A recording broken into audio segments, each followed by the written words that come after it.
Hello, everyone, and once again, welcome to Talk Together. Thank you for joining us for an evening of talking about Dungeons and Dragons. I am David Shears, and I will once again be your host tonight.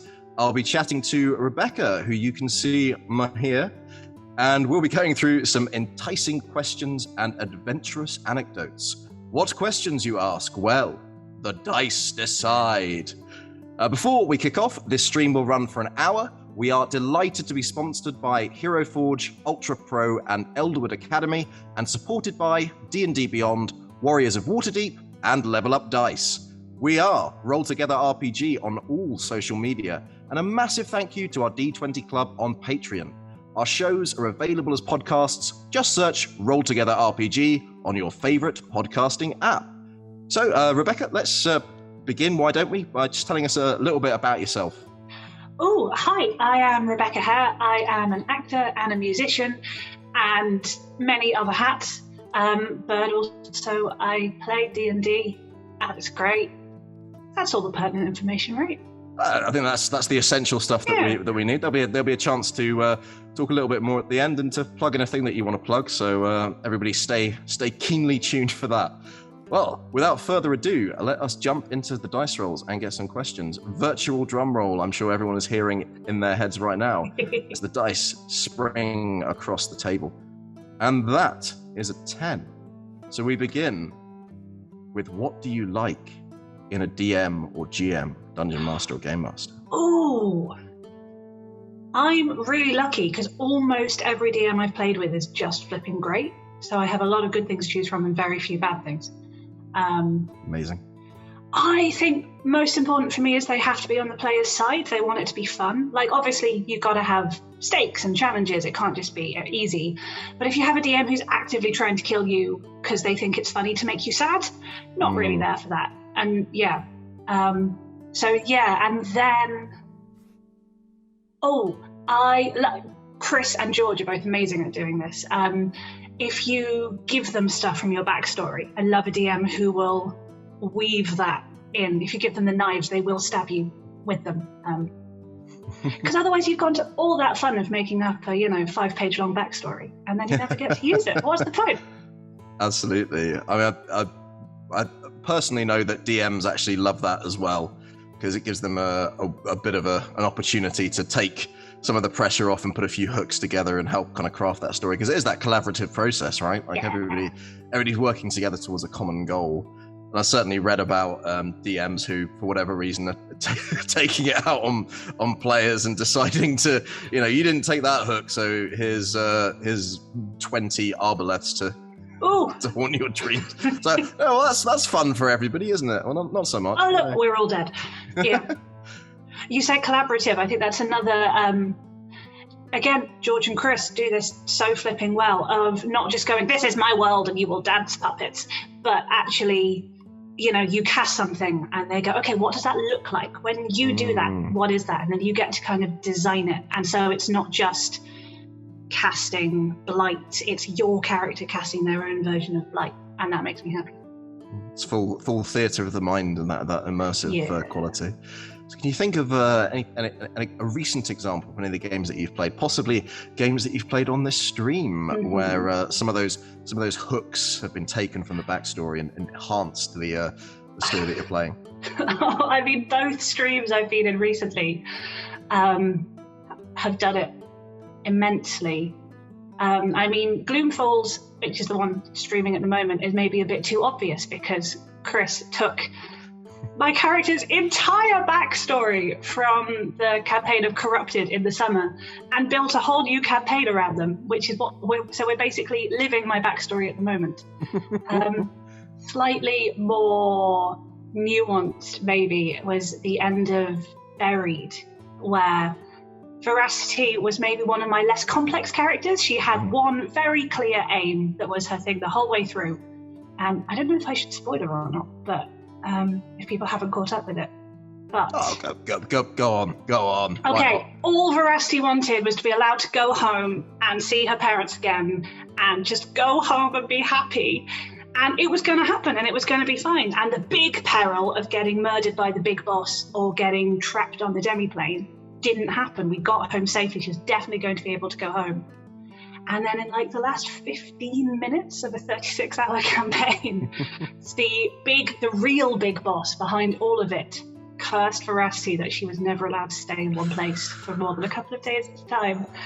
And I just wasn't prepared for it at all, because she's just, everything she had was aimed in this one very achievable goal, and I thought she had achieved it. And then for George to suddenly just pick that one thing that he knew would hurt her more than anything else.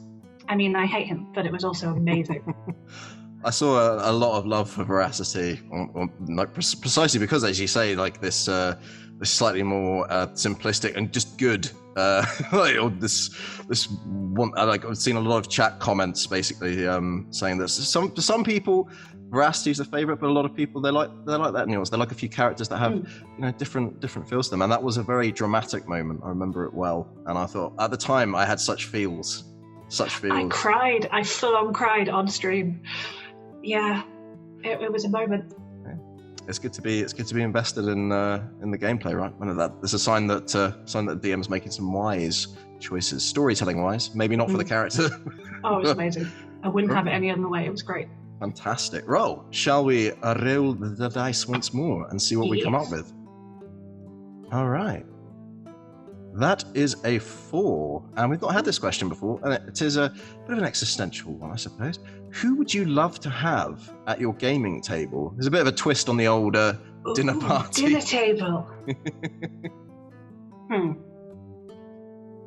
So the erudite answer is, with the usual dinner party rules of Alive or Dead, I think both Shakespeare and Jane Austen would be absolutely hilarious, because they would both improvise in a heartbeat and be the wittiest and funniest, best players or DMs ever. And then on a much soppier level, my friend, it's really pathetic, but like I have made some of like my best friends playing D&D, people who I like casually knew, and then over the last few years, would trust them with anything because you've killed dragons together. And I kind of think there's places you can go with people that you know and you love and you trust in a campaign that maybe you wouldn't choose to do with people you didn't know so well. So for me, I think some of the best moments in the game I've had have been with people where you can just step out that little bit further over the edge and know it's going to be fine. Fantastic. I mean, as well, and particularly in these times, I can understand the desire to be reunited with friends in a more physical setting. But Shakespeare and Jane Austen, I can see that. I would love to see what story was crafted out of that. Would you be DMing at this table, or would you want to be one of the players? Oh, I would want to play. I've never DM'd. I like being part of telling a story rather than pulling all the strings. It's the same way as I like acting, not directing. For sure, and there are definitely some parallels there. So I have to ask then, who would be your fantasy DM in this scenario? Oh no. I'll put you on the spot there. Maybe I'd let Jane Austen do the DMing, because she can craft a very, very intricate story, and she'd know when to have the like tete-a-tete moments and when to have the big action, and then let Shakespeare do all the ridiculous characters. It'd be great. I mean, I like the idea that Shakespeare would play a bard, but let's be honest, it'd probably be a fighter or barbarian or something of that nature. Yeah, maybe he'd think of himself as like a paladin. A force for literary good. And just a reminder to everyone, if, as Rebecca has described, you would like to see some dragons being slain, there was a stream that we were both in where that may or may not have happened, so do check it out if you haven't seen it, or watch it again if you have, why not? It's time to roll the dice. And what do we have here? We have an 11. An 11 means that I ask the question, who, or possibly whom, is your favorite character? Oh no! That's like asking me to choose between my children, which I don't have, so that would be easier. You might have several favorite characters. Yeah. There might be a few elements to each. I love Persephone. I love her because she is so complicated. For sure. She has so many layers because I created her as Ivy a year ago, maybe, and there was all of her backstory and everything she went through and corrupted which was a dramatic change for her over 12 weeks. And then she ended up skipping off into the sunset with Asher, and that was it, and very lovely. And then she's back. So there's some new amount of backstory of what's happened to them in the time between the campaigns, and now what's happened to her in Gloom. So many layers of her life going on. So she does feel real in just she has so many memories and things to reach into. It does feel like she's an entirely separate person who would respond. So I don't often have to make decisions about how she'd respond. It's like, oh, obviously she'd do that. But I think Veracity has to be my favourite because I love her.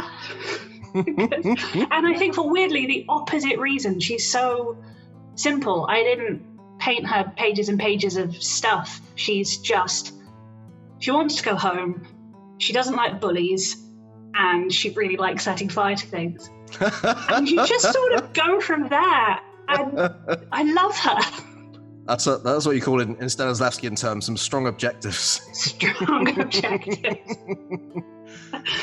I loved Veracity from the moment that we were first introduced, and then there were flying books, and then it just went on a roller coaster from there. It was such a fantastic thing. I've got to say though, like I do really enjoy playing with Persephone because, like you say, such a complicated, well-rounded character that it does feel like interacting with a genuine personality there. So you know that the response you're going to get is going to be, whether it's fighting vampires or kind of feeling each other out. And I found personally, like the moment when it just clicked for me was that moment of empathy between understanding that Persephone had been kind of indoctrinated or inducted into a group with a, shall we say, a morally dubious goals, and that I could find that in Aldrin as well, and it was a way to kind of bring down the distrust of people. It's like then there was the opportunity to kind of join the group, which I like to do organically, right? But at the same time, that kind of came through. So what would you say were some of the key points along the journey of these characters? The moments of trials and tribulations, all the moments when you really felt that you got them, or they came into their own as like the character that you'd envisioned. Ooh, which one, Persephone or Veracity? Either or.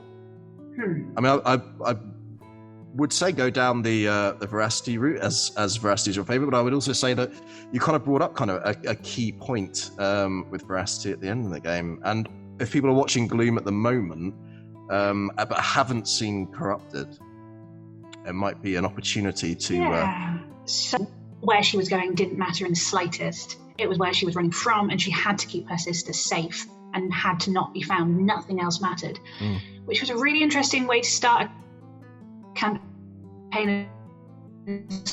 Sort of a negative things don't happen was an interesting, rather than I have this particular goal. I think big moments for Percy, talking to Ashra. We had our first sort of proper in-character conversation when we were halfway up a glacier, stuck inside a Learman's tiny hut, and everyone else had gone off to do macho things. And I'd been stuck around to make sure Ashra skeletons didn't shoot her in the back again, because that happened a lot. And asking Ash why she had a retinue of dead people following her around. It's a natural question, to be sure. Yeah, I feel it was reasonable. I think Percy was quite surprised why no one else had batted an eyelid. And I think that was key, because that was the first time I think Percy had relaxed enough with a group of people, possibly ever, to ask them personal questions about their life. So as a player, that makes me happy, because I love drawing out other people's character and backstory moments. If you can find a way to prompt someone else to talk about something that they really want to, I really like doing that as a player. But then also as a character, they're like, oh, okay, maybe here her heartbeats finally started to slow down, and maybe she can start to care about other people and look around for a bit. And then that campaign ended with killing an aboleth, and then killing the aboleth's ghost. And such a kill sniper. It's not fair, but Percy got both. Percy, I think, single-handedly. I don't think that's unfair. I think everyone else was distracted by ginormous, terrifying frost giants. Percy just punched an aboleth to death. It was calcified. It was quite weak. But then, as a ghost, it got trapped in a giant statue, and then our brilliant resident cleric, Victor, got it, I think, cast Turn Undead and got it to lead the ghost to leave the statue in an underground cavern while the ceiling was falling down. And because Chris is a very cool DM, they agreed, for the rule of cool, that using Percy's vertical climb speed and mobile feat, she could just run up a falling statue, bounce off disintegrating ceiling, and then fall through the aboleth, punching it apart as she fell. And then she fell 100 feet and didn't take any damage. And I think that was Percy's beat of, okay, if I can kill a god, maybe we can take on the pitch. Maybe I don't need to keep running for the rest of my life. That's a reasonable expectation. I'm just envisaging Legolas staring with envy from the side. Like, all I can do is surf down some stairs, and he just Percy is cooler than Legolas. I totally agree. The one thing I don't understand about this story is, like, you got a cleric there that's trying to help the party. I mean, that surely, I can't understand that's how it's supposed to be played. They clearly read a different rulebook to yours. Well, Percy's martial prowess does continue, and without any spoilers, perhaps there will be some epic moments. Perhaps there won't. Who knows? We will have to find out. Perhaps it will be a campaign with no epic moments. Yeah, it would definitely be a monk that just doesn't punch anything. But, where do you go from a god? We'll find out. It's all right. Yeah, I'm teasing you. Yeah. Take that, chat. Alrighty, on to the next questione. That is a 19 on the dice. And that is, this will be interesting. If you could go back and change an in-game decision, what would it be? Oh, wow. I have done some really stupid things in games. We love anecdotes. Anecdotes are what we're here for sure. So it's difficult because all the really stupid stuff I've done in a game has led to really fun story beats. Again, because I have brilliant and generous DMs who take it rather than going, now you're dead. I think possibly the stupidest thing I've ever done in a game was one of my favourite characters. She's in a home game. She's called Rowan. She is a wood elf druid from a matriarchy, so incredibly used to commanding, being in authority, and then set off on an adventure for various personal reasons and realised that you can't just boss people around all the time. She is, I think, my edgelordiest character. I love her so much. I say this about all my characters, that I love them, but I do. I don't want to play them if I don't care about them. On the edgelord scale from 1 to silver? Oh, I silver's a 10, then Rowan might be an 8. Fair. She wasn't that edgelordy, and then she's made a series of incredibly questionable decisions that keep pushing her slightly up the scale. But quite early on, we were really low level, maybe level 3, and we were investigating a guild of dodgy, creepy people who very possibly had murdered the party wizard's brother.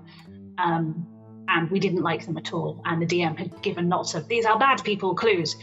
And Rowan has the people skills. Actually, we've had a paladin join us since, thank goodness, so someone else has people skills. So Rowan can go off and be edgelordy and broody over that.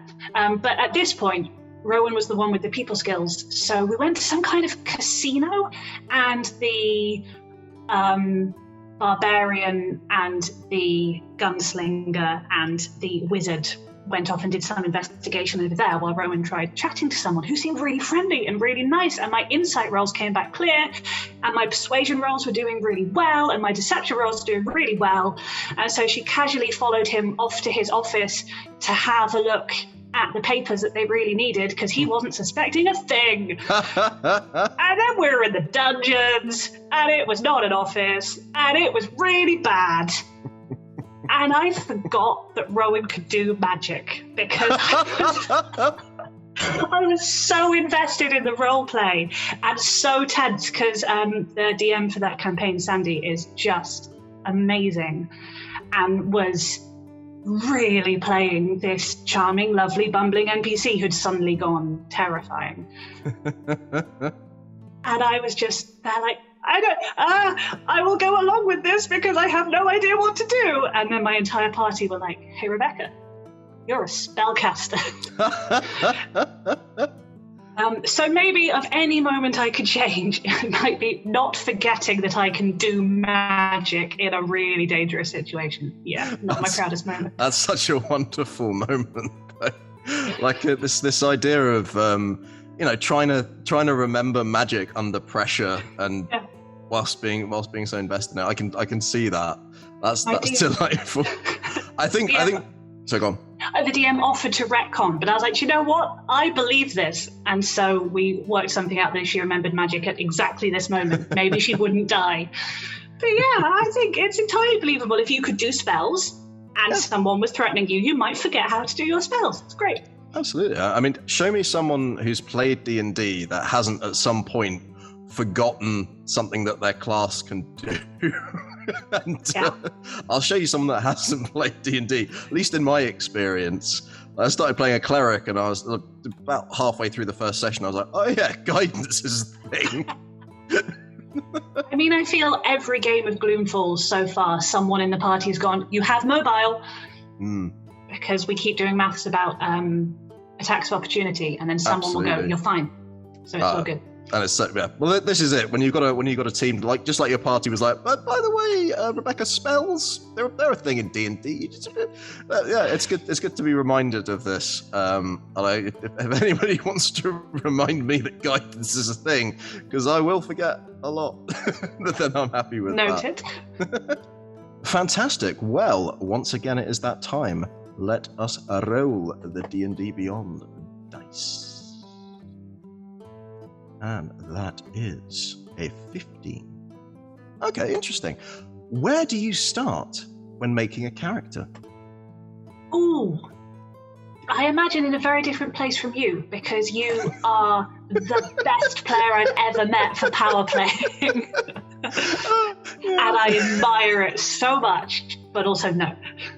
So possibly because of where I come to D&D from, I don't really like board games. I don't really have any background in video games. Like, I play some sometimes, but that kind of mechanical character side is the last thing I do.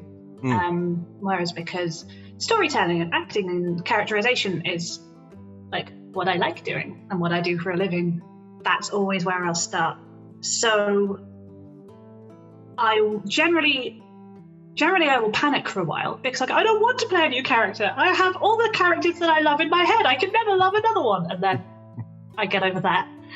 And simultaneously, I have a list of the classes and I cross off the ones I'm already playing or I don't want to play or, have played really recently, and then see what's left. And then with those, start bouncing around different personalities that would suit them. And again, try and make sure I don't constantly play the same character wearing a different, a different class, but it's basically the same person. And generally I just bounce these things around in my head and try out different backstories, and then something will click into place. And then, so for veracity, I sort of was going, okay, well, this is who's in the party. So actually there's quite a broad window for what role is left. I think I was the last person to pick a class, and the others had got all the kind of key areas really evenly sorted between them. So I was like, okay, well, do I want to be a druid or do I want to be a rogue? What do I want to be doing?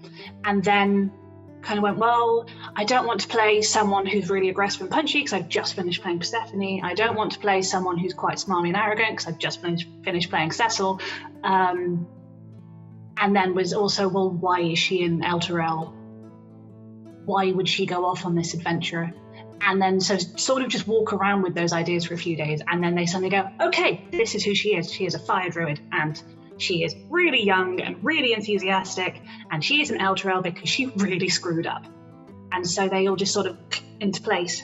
And then I work out what stats would be fun for that character, and then I make myself unroll charisma from the highest and intelligence is my dump stat, and I try and do something slightly more interesting than what I always do.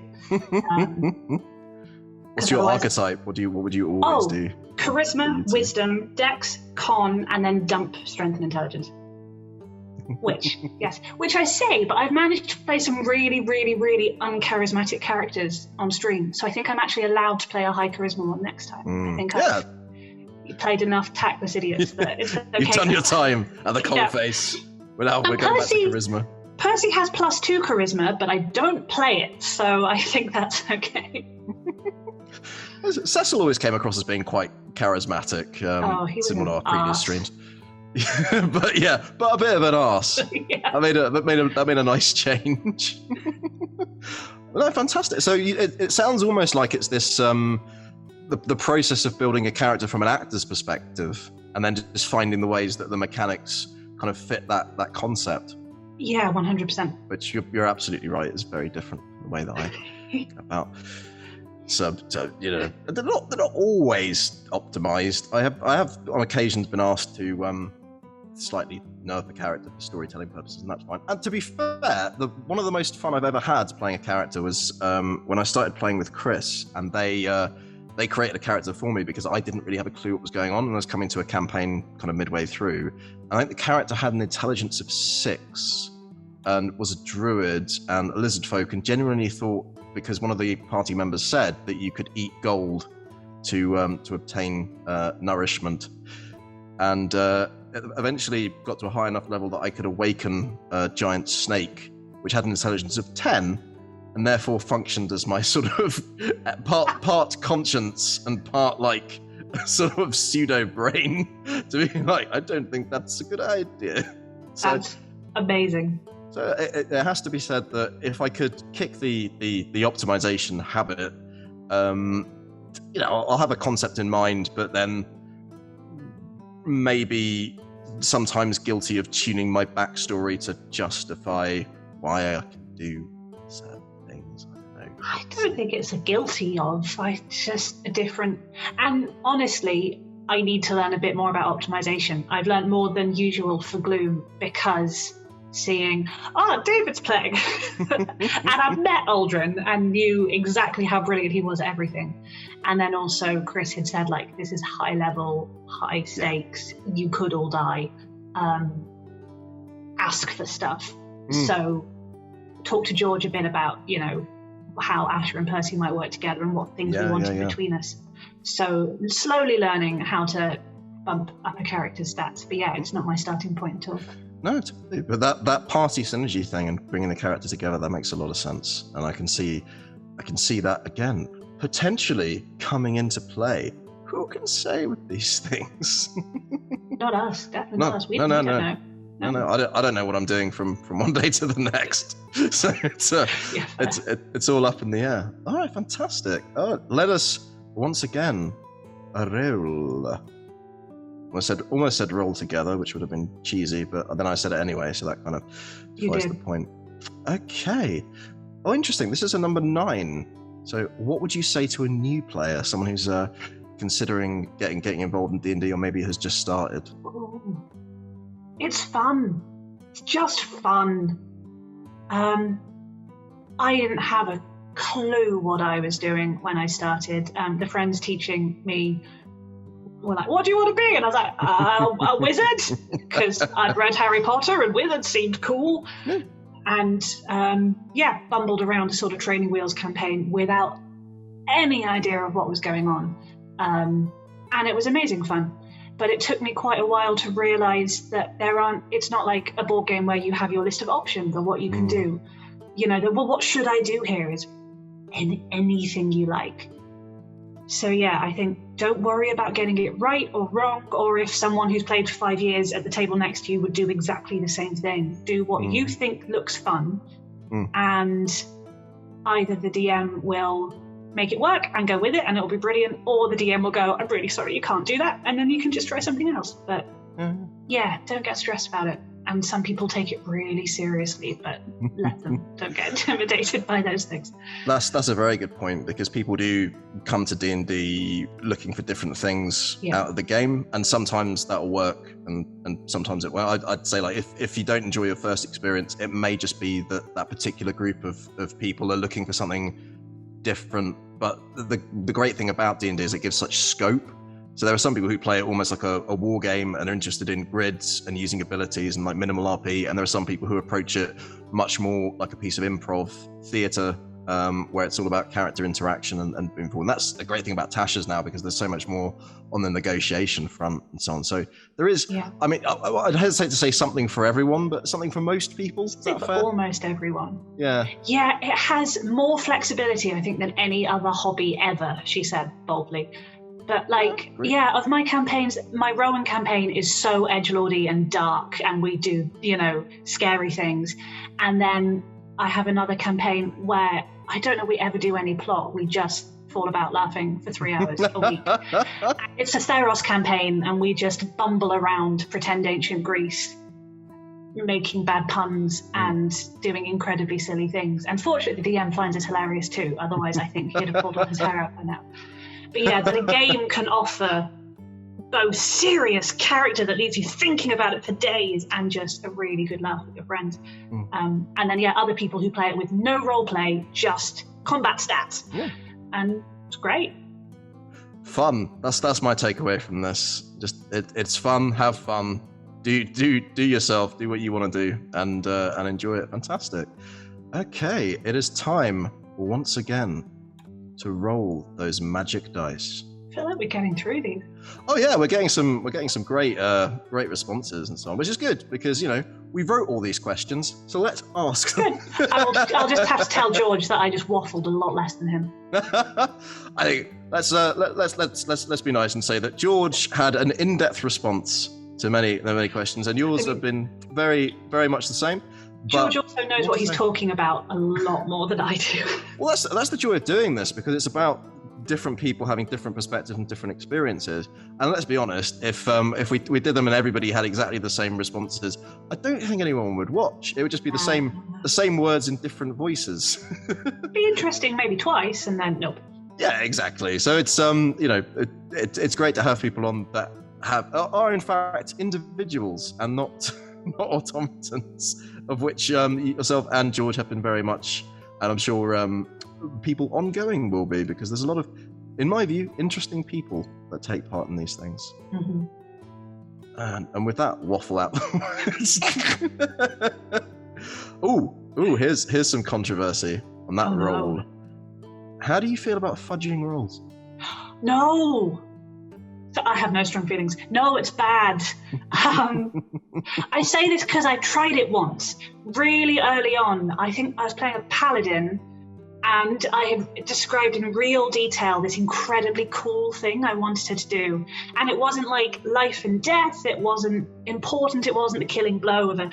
It was just some kind of fudge cool thing. And then I fluffed it. And I was like, well, I don't want to.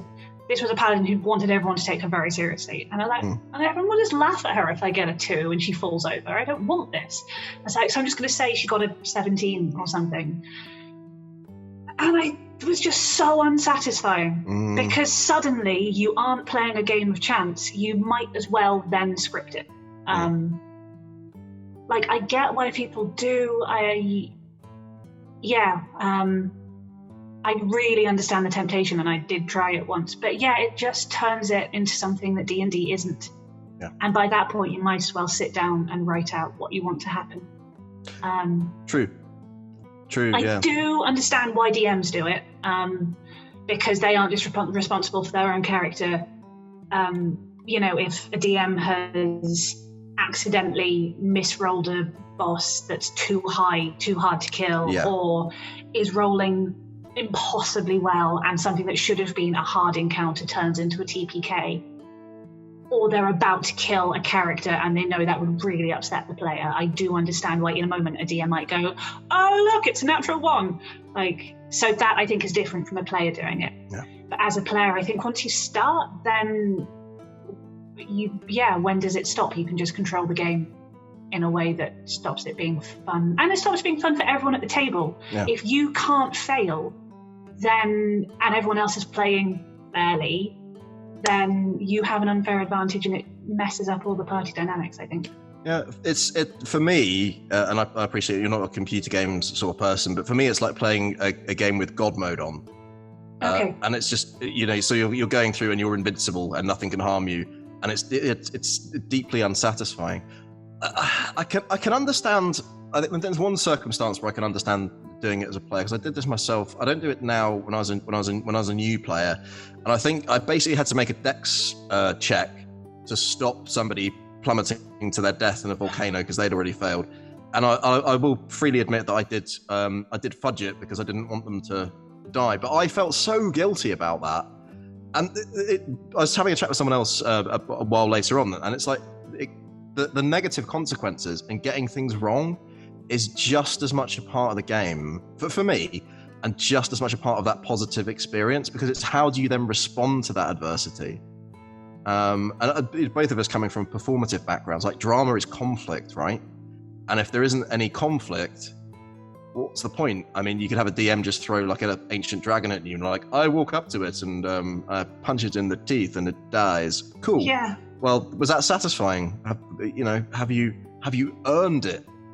The dice has 20 numbers on it for a reason. For me, I have the extra layer of I happen to just roll vaguely. I don't believe in like lucky dice or fate stuff, but especially on stream, I've had some really good streaks of natural 20s in really key moments. So it matters to me doubly that I never fudge the dice rolls, because otherwise, if people even suspect that those impossibly amazing, lucky, epic moments are fakes, then again, it's not fun. And especially when we have an audience as well, that like sheer joy of a success grabbed from the jaws of defeat. If you're like, oh, but they made it up though, it's again, you said like unsatisfying. It's just not why I want to play. I'm definitely guilty of rolling natural 20s on the most pointless things, like juggling bread or something, and then actually getting into the nitty gritty and dropping my sword on my foot or something similar, which again is fun. Like, you're heroes, but heroes make mistakes. And joyous. And I can confirm, everybody, that Rebecca does make bad rolls. It does happen. It does happen. Yeah. that's authenticated right here and now. Not George level bad. That's a whole new level. But no, I was expecting George to be much worse this campaign. I don't know what he's done. I'm very proud of him. Moved from like a range of 1 to 4 to a range of 8 to 12, and that's positive progress, right? It was clearly the necromancy that was holding him back. It could be, yeah. The moral conscience just weighing him down. All right, let us move on to the next question. I think also what it's been, some of the questions invite longer responses, and the ones that you've had have been more, possibly cursory or easier to get into. So I wouldn't. Oh no! It's an 8, and that means that we get into one of the more controversial but sometimes great anecdotal questions, which is, how do you feel about PvP? I thought it might be. Okay. I love PvP. I love it for exactly the reasons you just said about performance backgrounds. Like, theatre is conflict. If you sort of all bumble along very cheerfully, then it's nice. And obviously a good DM can chuck NPCs at you to create conflict. But inter-party conflict and PvP, I'm a big fan of for the ways it does character development and party dynamics, and the way it can push the plot along, and just the really good roleplay possibilities, but with caveats. Like, everyone involved has to want to be doing PvP. And then for me, especially because acting background, and obviously you don't have to have an acting background for this, but get into character quite a lot. So if someone is yelling at my character, I want to be really, really clear that I know they're yelling at my character, not at me. So really clear distinction between the player and the character, which is part of really good safety tools, making sure that you check in and go, absolutely. Hi, I think you as a person are amazing. Now my character is going to be really angry with you, if that's okay, kind of thing. And also just checking yourself. I once really screwed up doing PvP because I hadn't realised I, in the moment, was quite irritated by something that happened in game. Sure. My character had a really good plan that had taken ages and planned out really carefully, and then everyone got like, yeah, we're going to do that, and then a couple of people had skipped off and done something else, which was entirely their right, and my character reacted as she would have done by being cross with them. But I hadn't realised I was also a bit pissed off, so I crossed that line and it was really not great. So yeah, I think there's a responsibility of the DM, obviously, to make sure everyone's okay, but also the players to make sure that they are definitely keeping that line between their feelings and their characters' feelings. I think that's why, and this is something I try and say often, since I've personally seen how useful they are. Have a session 0. Yes, they're the best. Just, talk over with everybody what the limits are, what they want. Because I think as well, like there are degrees, right? Like there's a difference between RP, PvP, so like in the in-character kind of social challenge and things, and like literally attacking somebody with a sword and trying to kill their character, and there's a big difference there. Yeah. And also I totally agree with you when you say, like, where is it coming from? Is it coming from genuinely somebody's character being a bit mischievous? Like if it happens once, fair enough. But if somebody's like burgling the entire party every session, maybe that's a case of having a bit of a word. Yeah. Because you've got to have a reason to be traveling together, right? And it's actually like, well, we've worked out that the gnome thief is stealing from the entire party. Why would we then continue to travel with them? But like, have an out of character conversation, like you say. Like, just check in with everybody, because I totally agree with you. Like, making sure that safety is the most important thing, right? I'm presuming we can both agree on this. You don't want anyone going away from a table being upset. Yeah, I don't think there's anything more important than making sure everyone involved is happy and safe. Yeah, otherwise you should not be playing. And then a very close second is fun. Yes. Like, by all means, have your fun, but I think we've covered this point and we both agree on it. I mean, again, coming from a performative background, being generous to other players, like giving people opportunity to play. And I totally agree. Like, I love a bit of PvP.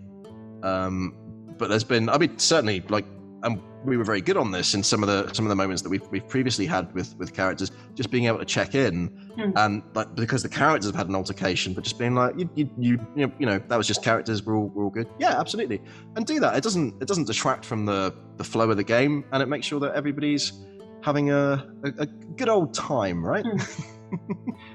I have actually had one game where it was PvP in terms of two characters trying to kill each other, and it was amazing because it was my edgelordiest campaign. These brilliant people who they're almost all of them are actors, and we did student theatre together, so we've known each other for years, and it was backed up by the best possible backstory, context, character reasons. And yeah, our party wizard tried to kill my druid because she was being awful. Like, he had just burnt a 9th level wish scroll to try and save her family member, and it had gone really badly. It completely backfired, and so she didn't realize the spell had gone badly. She thought he'd deliberately screwed everything up and was furious with him, and he was deeply hurt and had just lost a 9th level wish spell, and also in the backfire had horrible memories of his brother dying and all sorts of nonsense. So it was so completely the thing this character would do, to turn around and shoot an ice knife at the druid, and she would obviously react by, chucking some brambles or some lightning at him. I can't remember exactly what I did, and that was just really fun, because it was definitely these two really powerful, slightly screwed up characters, and the rest of the party rushed in to pull us apart, and so we're never going to kill each other, so it was fun. But yes, I think without all those session zeros and all that, knowing you can trust this person to not just want to make you sad, you have to be really careful about it. Absolutely. And the benefit there is obviously knowing everybody at the table, which is like a completely different kettle of fish from going into a table with people you don't know and just being like, cool, yeah, let's start. And like, as you say, coming out of the story organically, it can be a really powerful tool. And I'd say that's much more interesting than having someone who just decides, like, I'm gonna rob the party and stuff. Yeah, cool. thanks. I'm glad you're having your fun, but not on my table. Yeah. Okay, well, we are approaching the end, but I think we have time for one more question. Oh. And appropriately, given what we've talked about, that's a natural 20. Hey! And that is, which character was the hardest to say goodbye to? Veracity. I could park Percy very happily because she had such a neat character arc and then was wandering off into the sunset with Ashra. I say this, she's back now. She might die. Something horrible might happen. Ashra might die. It might be really hard to say goodbye to Percy in 8 weeks, so I don't actually know. But for now, Veracity, because she was so happy just at life, and she had made friends and she trusted them and she'd grown up and she'd learnt things and she had saved her friends' lives and done really cool stuff and stood up to the terrifying Archfey and been brave and stood up for her friends. And like just that little ball of gleeful chaos was such a part of her personality that then leaving her with that just gone, with her worst nightmare coming true and no idea of where she was going next and no possible like, well, they'll do this thing and then the end is in sight. Like, she is cursed now. There is no she can settle down and have it. She can't. She is going to be on the road forever unless we find a way to get this curse lifted. And right now Veracity is level 8. That is way beyond her capabilities. So leaving her with such a huge change, not just her circumstances, but therefore just to her personality, the way she sees the world, was really hard. I mean, beautiful, and it was a beautiful ending to the campaign, and George did it masterfully, but it made me so sad. What do you imagine that's happening to Veracity now? I think they stuck around for as long as they could in El Terrell to get as much information on portals and the Feywild as they possibly could, and I think they're now on the road off to find a portal into the Feywild, and everyone's just being ridiculously nice to her. She's probably, being fed a lot of biscuits by Valka, and Vioric is making up lots of very silly songs. There's a little bonus appendice and an epilogue there for everybody. That's very wholesome. I love that. I'm here for that. Well, we do actually have time for just one more, a bonus question, if you will. So let us roll the dice and see what we have. I'm just so efficient. Oh, it's all efficiency here at Talk Together Towers. That's an 18, by the way. Oh. And let's see. I'm curious. Who's the best villain you've ever faced in a game? Oh no. Yes. Ooh. Currently, it's a campaign I've talked about a lot. It is my deeply edgelordy home game with Rowan. We have just got away from him, and he's definitely coming back at some point. An archmage called Anosso, who is just sadistic. He, generally, I'm doing this for glory, or for power, or for money, or for bringing the world a better place. Villains are one thing. But I think this is the first time I've met a villain who was like, I just like hurting people. It makes me happy. He has a very soft, gentle, I'm going to hurt you now sort of voice that just makes everything crawl up your back. And it was just very horrible to our party. But, one of that, are we all going to die? I think we might, genuinely, moments. What's the worst thing they've done to your party? It's really bad. He tortured one of our party members. He got one of our party members by themselves and then poured a whole bunch of different potions down their throat that did all sorts of really horrible things to them, like acid damage and psychic damage and,